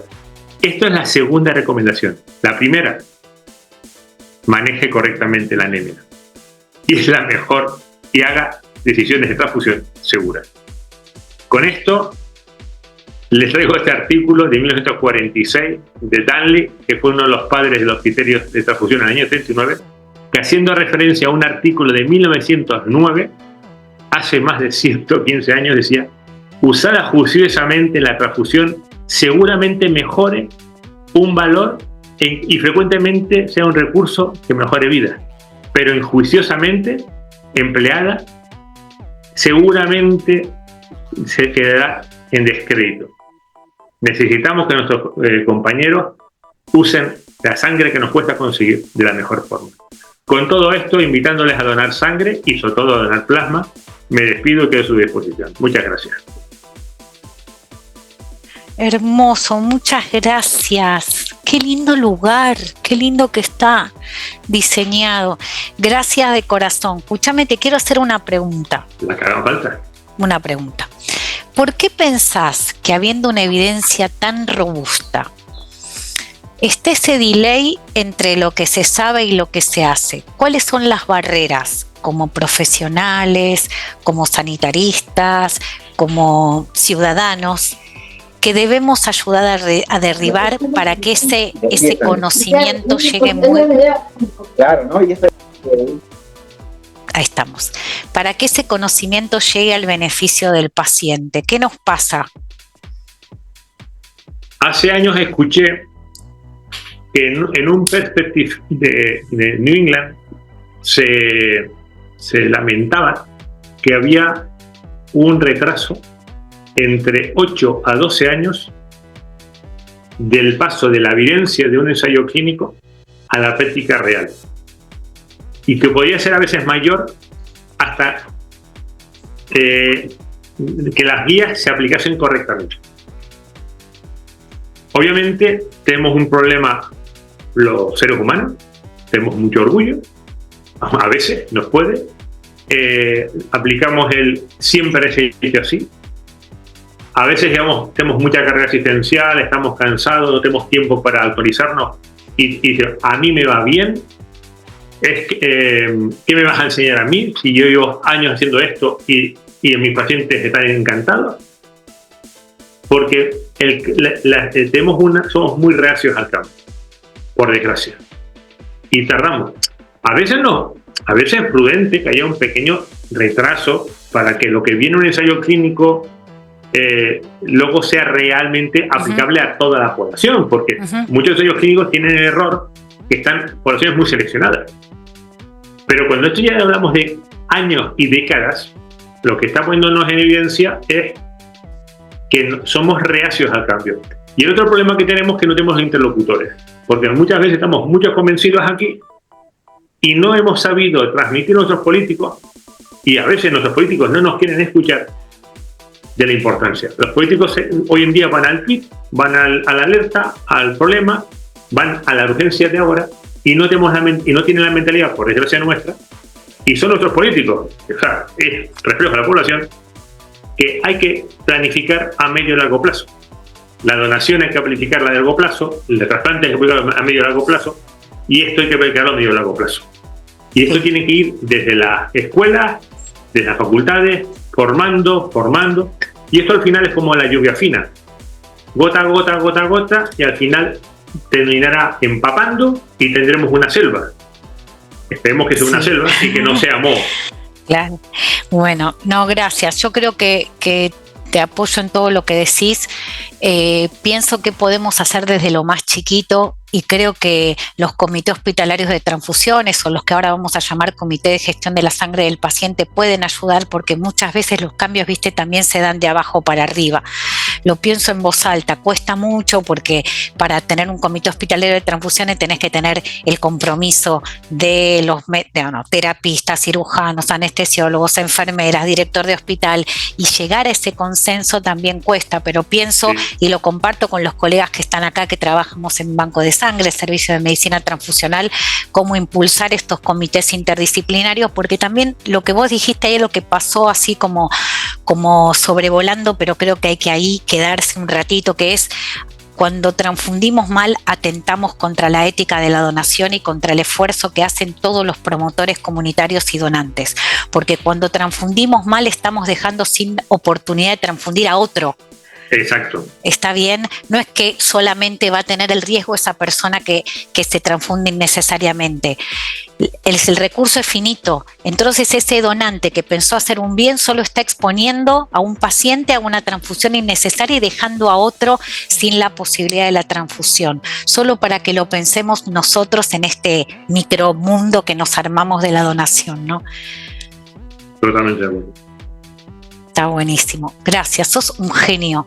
Es un sábado a la tarde en Navarra y estás acá sentado compartiendo con nosotros, así que gracias, José, por estar acá, de verdad.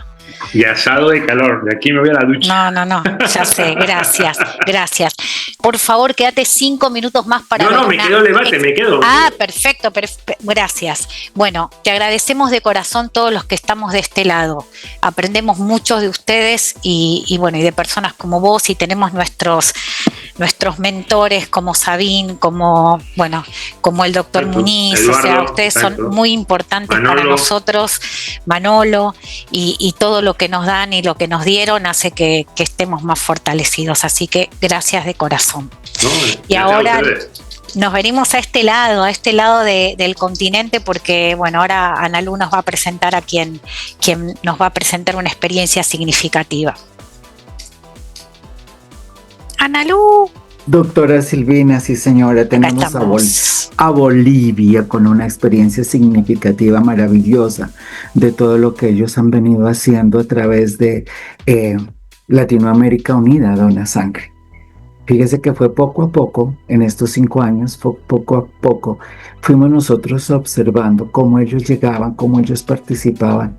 Y el año pasado hicieron algo sorprendente, que cuando nosotros en comunicaciones recibíamos cada una de las piezas, nos llenábamos de mucha emoción al ver todo este trabajo sinérgico entre los bancos de sangre, promotores, el programa nacional y la comunidad en general. Es una fiesta que hacen de Latinoamérica Unida Dona Sangre. Y aquí tenemos pues a nuestro líder de Bolivia, el doctor Edsel. Edsel, ¿está por ahí? Ya está por aquí, doctor. Excelente, doctor. Abramos su pantalla donde lo veo para que tome usted la información en este momento, se presente y haga la presentación de toda esta experiencia significativa de Latinoamérica Unida Dona Sangre en Bolivia. Bienvenido, doctor. Muchísimas gracias, doctora Ana Lucía, doctora Silvina. que me han permitido hacer esta presentación y contar nuestra experiencia en Bolivia. Soy el doctor Edsel Arancibia, director del Banco de Sangre de Referencia Departamental Tarija. Ahí tenemos nuestro mapa de Bolivia y nuestro mapa de Tarija. Tarija prácticamente está en la frontera con la Argentina, tiene una población de 534.000 habitantes y bueno, nuestro banco de sangre de referencia departamental asiste a todo el departamento. Como antecedente, contarles un poquito de que hasta el año 2022 el banco de sangre estaba sumergido en un modelo de reposición que no era sostenible en el tiempo y no era lo más saludable por todo lo que ustedes conocen. Entonces habíamos visto y habíamos elaborado con mucha paciencia pensando cómo cambiar este modelo de reposición y cómo posicionar al banco de sangre en la población que dona sangre. Es por ello que elaboramos un proyecto, porque era la única forma de poder cambiar esta situación. Elaboramos un proyecto educativo que lo hemos venido a llamar, por favor, la diapositiva. Pasar la diapositiva, por favor. Sí, ahí tenemos estudiantes del ciclo secundario con los que habíamos iniciado el proyecto. Hemos tenido mucho apoyo de las autoridades educativas para ingresar al nivel formal de la educación con este proyecto educativo.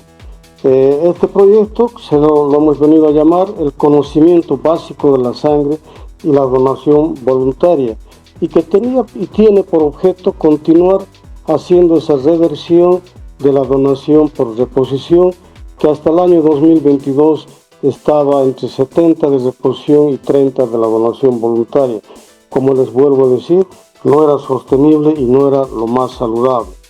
Sin embargo, a partir de la iniciación del proyecto, pues hemos tenido resultados muy interesantes, ya que el proyecto hacía de que los estudiantes se conviertan en promotores de la donación voluntaria de sangre en su entorno familiar. ¿Qué significa esto? De que cada estudiante formado, capacitado como agente comunitario, pueda hablar de la donación voluntaria de sangre en su casa, en su domicilio, en su entorno familiar, y para que un miembro de la familia en el año pueda ser donante voluntario de sangre. Nuestros resultados en estos 3 años han sido muy interesantes, muy entusiasmados con este trabajo, y hemos logrado ya revertir el tema de la donación de reposición a la donación voluntaria. Ahora estamos llegando ya como donación voluntaria al 60% y la donación de reposición al 30%. Este es un proyecto que nos cuesta mucho, ya que nuestro banco de sangre pues tiene que trabajar produciendo la sangre y además haciendo todo este trabajo, ejecutando este proyecto en el departamento de Tarija. Para ello hemos capacitado nosotros a los maestros de biología del ciclo secundario para que ellos sean los que transmitan esta información a los estudiantes y los estudiantes puedan asimilar esta información y convertirse en promotores. Decirles también de que este año hemos incursionado en el nivel primario, porque las recomendaciones de las autoridades nos dicen de que podemos bajar el proyecto al nivel primario. Y para el nivel secundario hemos elaborado un manual, un texto para que todos los maestros capacitados puedan hablar el mismo idioma, ya que usted sabe y que el tema de la sangre es demasiado amplio. Entonces hemos elaborado un documento, un manual con una terminología muy sencilla, acorde a los estudiantes, para que cada maestro pueda contar con este documento y ayudarse en el tema de la capacitación. Este año hemos implementado el proyecto a nivel primario, en el ciclo básico desde el 3er año, para que los niños igualmente puedan convertirse en promotores y ser los donantes del futuro. Hemos logrado hacer igualmente un texto con dibujos animados para los niños, para que conozcan la sangre, qué es la sangre y cómo deben cuidar a la sangre en su organismo, y además para que conozcan qué es la donación voluntaria. Estamos muy felices porque ya hemos visto resultados importantes, y el primer resultado es haber revertido el tema de la donación por reposición. Además, nosotros cada fin de año, las unidades educativas donde se ha implementado el proyecto realizan una feria educativa y además una colecta de sangre. Como ustedes comprenderán, los estudiantes no están en edad de donar, pero ¿quiénes donan? Sus padres de familia, sus primos, sus hermanos, las personas ya en edad de donar, y además los maestros del establecimiento. Esto, como estamos viendo, se convierte en una fiesta, y que ya está instituida en estas unidades educativas para que cada año se realice esta actividad a fin de año. Ahora, ustedes dirán en qué influye la Latinoamérica Unida Dona Sangre. Realmente esta actividad tan muy bien elaborada y tan muy bien llevada, nosotros ya es el 4º año que participamos, realmente pues contribuye importantemente a que nuestro proyecto esté más visible, sea más comprendido y más comprometido por la población. No es fácil lograr que las autoridades políticas, las autoridades sanitarias y las autoridades educativas entiendan el hecho de que nosotros estamos inmersos en lo que lo hemos venido llamando todos estos años la cultura de donar sangre en Tarija. Entonces este proyecto de la luz nos favorece tremendamente. Ya es el 4º año en el que participamos, y esta actividad para nosotros, el día de la colecta se convierte en una fiesta, ya que Tarija es un departamento muy rico en cultura, en folclore, y pues en ese día hacemos de que muchos grupos folclóricos puedan asistir a la inauguración, por favor, la otra diapositiva, a la inauguración de la feria, de la actividad de la LUT, y este año lo pensamos hacer de la misma forma. Mi agradecimiento a toda la organización de la LUT, especialmente a la doctora Ana Lucía Cabezas, que ha entendido nuestra necesidad de poder contar cómo Tarija, un departamento tan pequeño, el departamento más pequeño de Bolivia, y que nos encontramos en la frontera con Argentina, estamos trabajando arduamente en lo que significa la cultura de la donación voluntaria de sangre.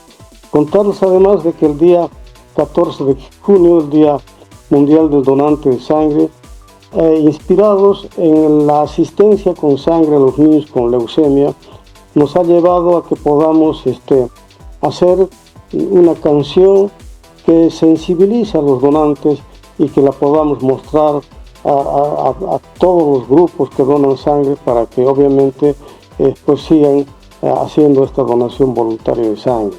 Es una canción muy linda que se ha logrado grabar con mucho entusiasmo, con mucho compromiso, con los artistas locales del departamento de Tarija. Y para terminar esta presentación, quería pedirles si pueden escucharla. Niños, buenos días. He venido a contarles un cuento de los niños que serán donantes voluntarios del futuro.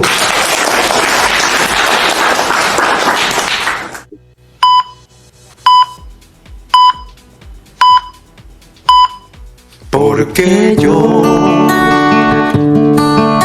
porque a mí me tocó vivir así esta vida. Soy tan pequeño para resistir tantas heridas. Eso le pregunto a Dios todos los días. Porque yo sé que tú serás el héroe que llegó para darme alegrías.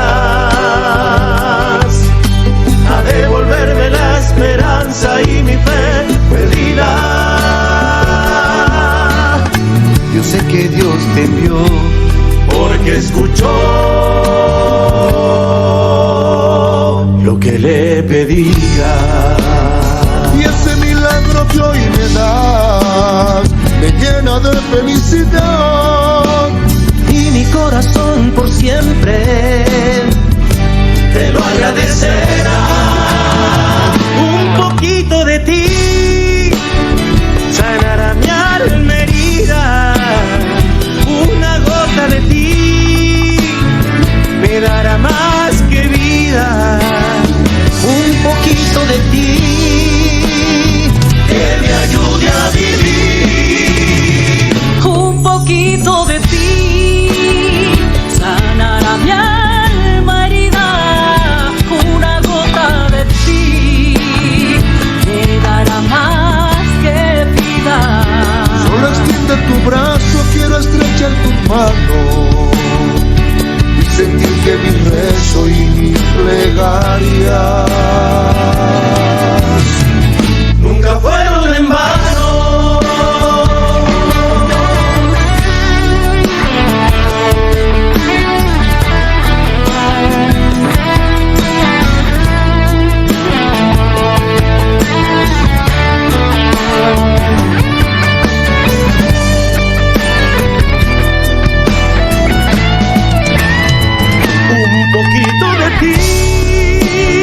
Sanará mi alma herida. Una gota de ti me dará más que vida. Un poquito de ti que me ayude a vivir. Un poquito de ti sanará mi alma herida. Una gota de ti me dará más que vida. Solo extiende tu brazo, quiero estrechar tu mano y sentir que mi rezo y mis plegarias nunca fueron en vano. Nunca fueron en vano.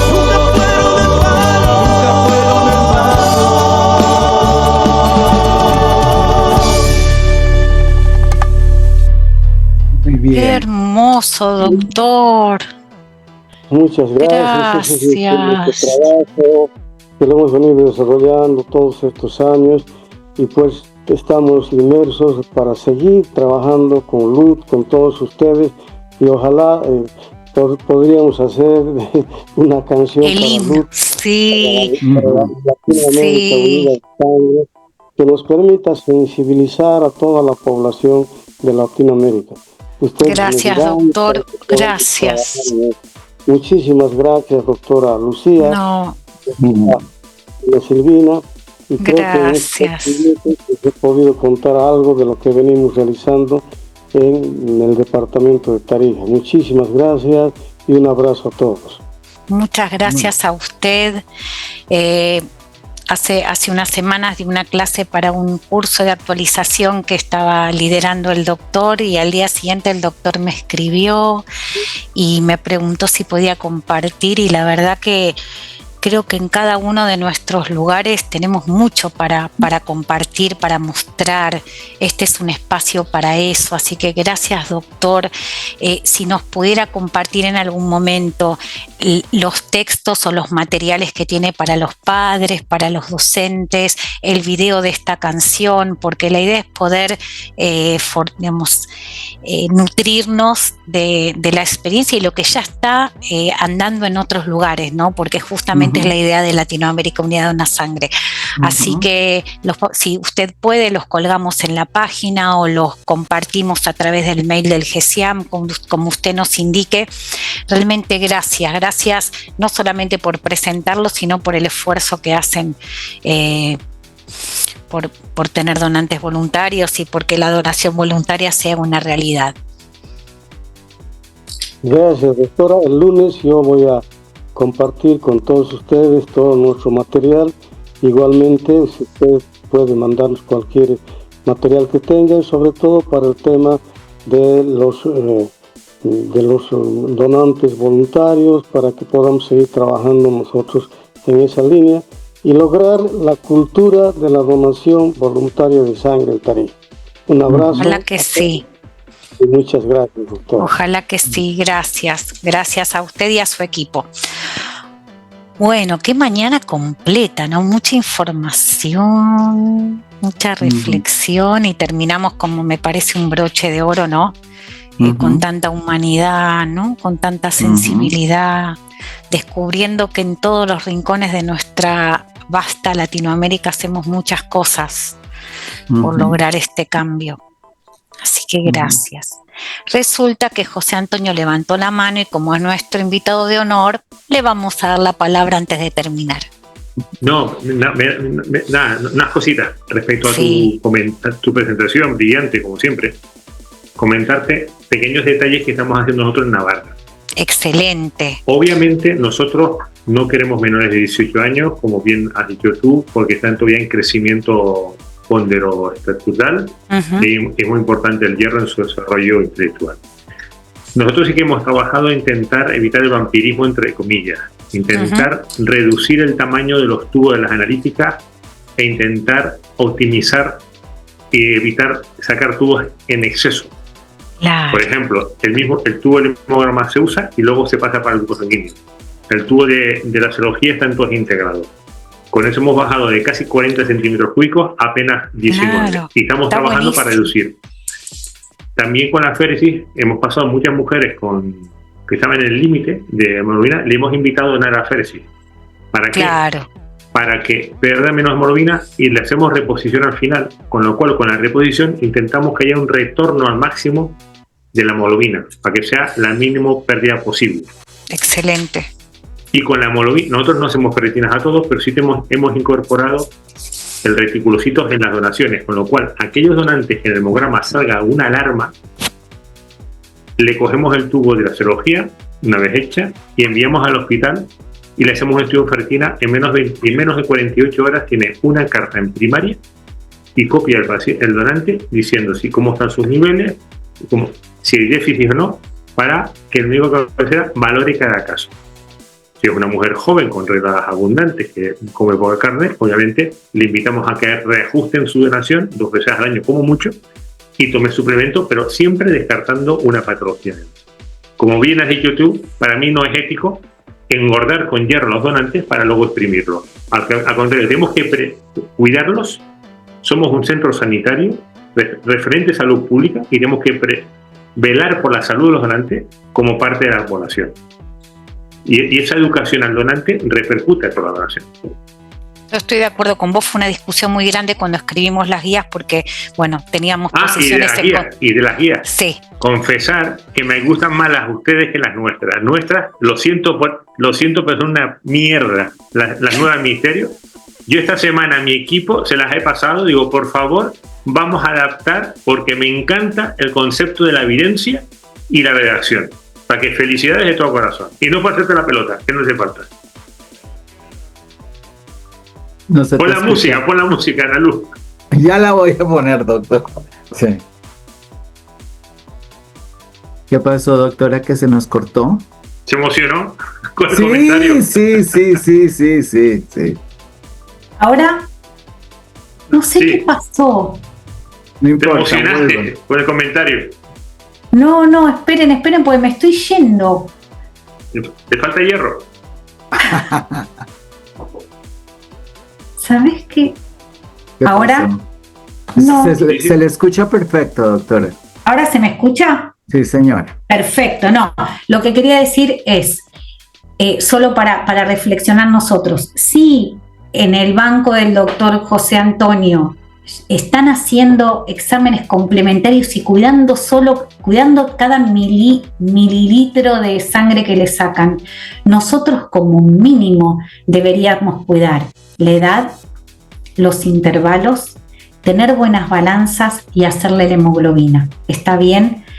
No, quizás no llegamos a eso, pero hay requisitos mínimos que sí tenemos que cuidar y advertirle a nuestros donantes que van a donar que por favor le digan al banco de sangre que nos asegure esto. ¿Sí? Listo. Bueno, estamos perfectos de tiempo. Nuestra próxima reunión va a ser el 30 de octubre del 2025. Corregime, Ana Luz, yo tengo mi memoria. Sí, el 20, sí señora. No. El 25. Así es, doctora. 25 de octubre del 2025 nos volvemos a encontrar. Esta clase va a quedar grabada. Para aclarar, cada vez que hay una reunión hay que inscribirse individualmente. Pueden participar todas las personas que quieran. No es indispensable que luego después armen la colecta en dupla. No es la inscripción de los bancos de sangre para la colecta. Es la inscripción para venir a cada una de las reuniones. ¿Está bien? Es así, doctor. Bueno, nos despedimos. Con música, muy agradecido. Con mucha gratitud. Gracias. Buen fin de semana. ¿Puedo decir lo último? Diga, doctora. Lo último. Estamos acá como entre amigos. Entonces lo que les quiero decir, que la gran Ana Lucía Cabezas va a estar en Argentina a partir del 1 de octubre. No, esto lo quiero decir porque hay muchos promotores con los que yo no tengo contacto. Y les quiero decir que Analu va a estar del 1 y que pensamos que quizá el 5 de octubre nos podemos... El 4. El 4. ¿4 es sábado? Sí, señora. Sí, que el 4 de octubre ya vamos a ver dónde poder hacer que, bueno, nos encontremos con ustedes y con Analu. Así que ya tirada esta botella al mar, los que tengan ganas de venir a la ciudad de Buenos Aires para verla en persona, darle un abrazo y compartir un rato con Analu, acá vamos a estar. Muy bien. Muchas gracias, doctora Silvina. Nos vemos en octubre. Gracias a todos. Chau. Nos vemos en octubre. Muchas gracias.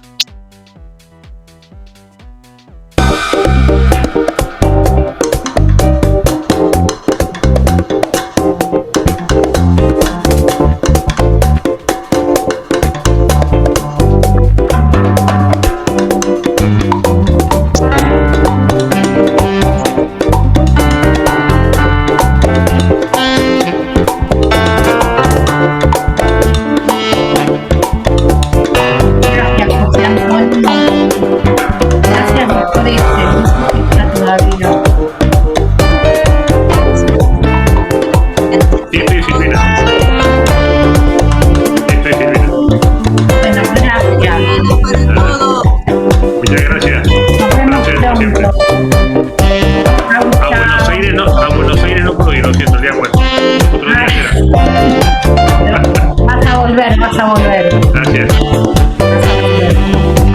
Gracias a todos. Felicidades a todos. Nos vemos pronto, Sofi. Sí, doctora, espero ese gran abrazo. Nos vemos prontito. Bienvenidos. Muchas gracias, Silvina. Chao, gracias.